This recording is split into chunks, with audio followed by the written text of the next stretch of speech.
Hello everyone. Today we're gonna do a little bit differently.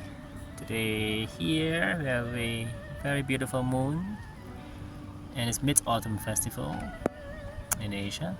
So 6th of October 2025. But let's go to the book Lao Tzu, Tao Te Ching of chapter 24, Living Without the Excessive.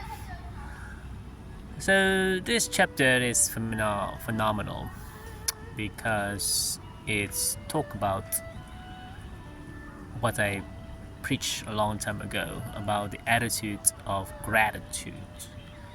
Look into my other video, is amazing that I've already explained to you, but I'll just summarize it a little bit here, and I'm going to expand what I think this chapter 24 Lao Tzu is trying to tell us. So the attitude of gratitude in the morning, it's very important to be grateful. So that's why when you wake up every time in the morning, the first thing you can think about is the word gratitude. Having a great attitude of gratitude. For example, saying thank you, thank you, thank you, thank you, thank you, thank you. You don't need to say it many times, but I recommend you to do that. Because when you say thank you, that means you're open up for the world or the great source to give you more of the good that you desire, of course. That's why you have to be careful of where you put your mind to it, because you'll attract it. And that's why I highly recommend the attitude of gratitude a lot, because once you do that, then your life will never be the same again. So be grateful. Wherever you are, sometimes in life you're not in the place that you want to be, you can change it. Because you're not a tree. You can move around. You're a human being. So if something that bothers you and the place you live in, and you want to change it, and you say, I cannot change it. Maybe you cannot change it directly, but then you have to make a plan, for example, to escape. It's like a prison where you are. Then you make a plan about when you're going to escape. So basically trying to find your way to get out of this rut. Okay, and sometimes it takes time. That's why I said to you it's not easy, but if the attitude of gratitude, you be grateful about whatever this life has been given to you, because that's the only life you have, by the way. You won't get more out of other life. All those other stuff that people try to let you believe about, reincarnation, all that stuff, I will say it's up to you what you want to believe, but better to have, what I say is that better to have a life that where you are sure that this is the only life you have, When people promise you about afterlife or other stuff, then it's a bonus if you have that afterlife. Anyway, it's up to you what you want to believe. So, what do I want to say? That's number one, the attitude of gratitude. Number two is amazing, because number two, it talks about the sun. In this world, the sun will never say to the earth that you owe me. Look what kind of amazing warmth and light the sun has given us all, So that's what I like about this story, is that the sun will never ask for the earth that you owe me something because I give you light. He will shine regardless to this, give the sunshine light to the earth. And that's why we have to be grateful about what we have now at the moment. Of course, you can pursue for more, but it's up to you in the future. But don't make it as a main point about achieving, because in the end of the day, we all only live once. And if once is enough, if you did right, then once is enough. And most of us assumption is that we only live once, okay? Make the most out of it. Alright, so the third thing that I want to talk about is basically look into your life as don't fixate yourself into credentials, all those medals or those kind of titles you get, when you're young, and then you win a medal, or maybe you did a good performance and you get a bonus, or you got promotion, you get a better position, more pay, more respect, blah blah blah. Don't take it too seriously, because when you do that, it's going to become your ego, and we have to let our ego out, because otherwise it's very hard for you to have that attitude, gratitude.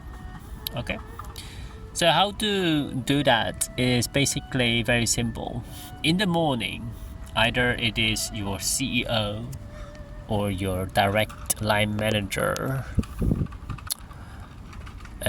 whoever you meet in the morning, even the cleaning lady or the cleaning man, just tell them the same way you're gonna say to the person, good morning. And doesn't matter what kind of person it is.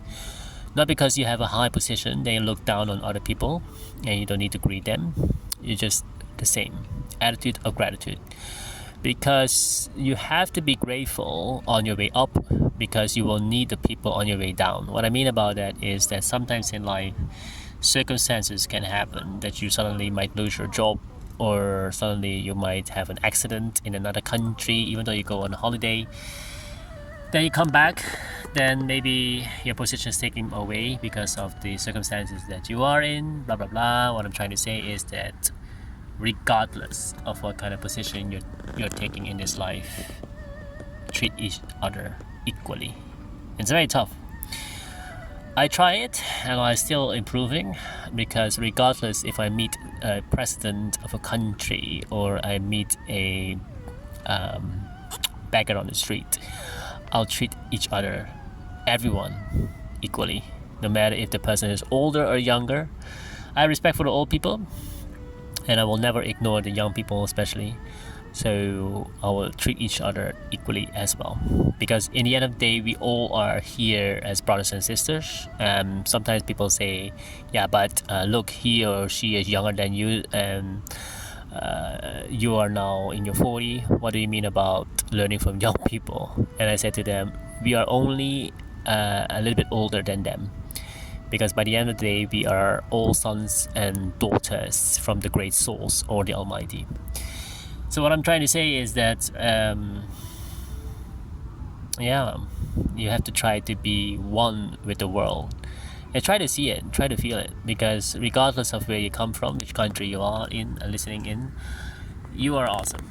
You have to try to find a way to see that this humanity as one. And once you see that, all your ego is gone. And not sometimes, sometimes you get an applaud or anything by doing great, which is fine. It's a sort kind of motivation. This is the way we get our, ego and innovation going. But put it aside most of the time, because by the end of the day, like I said, you only live once. And if once is enough, if you do it well, then once is enough. So make sure, if you can, look into this phenomenal chapter 24, Live Without Access. And also, last but not least, I do think about Live Without Access, the fourth one that I want to put in as a bonus. Let's look at your closet. Some of the things that you don't use anymore, the clothes or anything, just give it away. Even though you use once or twice a year, and it's quite, expensive, but if it takes too much space of it, just give it away. You don't need it.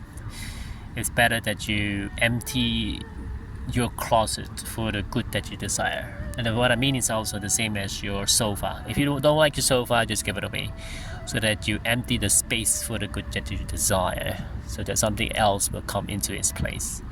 Anyway, long story short, I'm going to read you this great chapter of Lao Tzu, Tao Te Ching, and then you can interpret it your way. It's fine, whichever you think is good for you to understand. All right, let's go ahead with it. Number 24. He who tiptoes cannot stand. He who strides cannot walk. He who shows himself is not conspicuous. He who considers himself right is not illustrious. He who brags will have no merit. He who boasts will not endure. From the point of view of the way, these are excessive food and useless exercises, as they are things that detest them. He who has the way does not abide in them. Anyway, thank you guys for listening, and let's go to the next chapter. Have a nice day. Bye.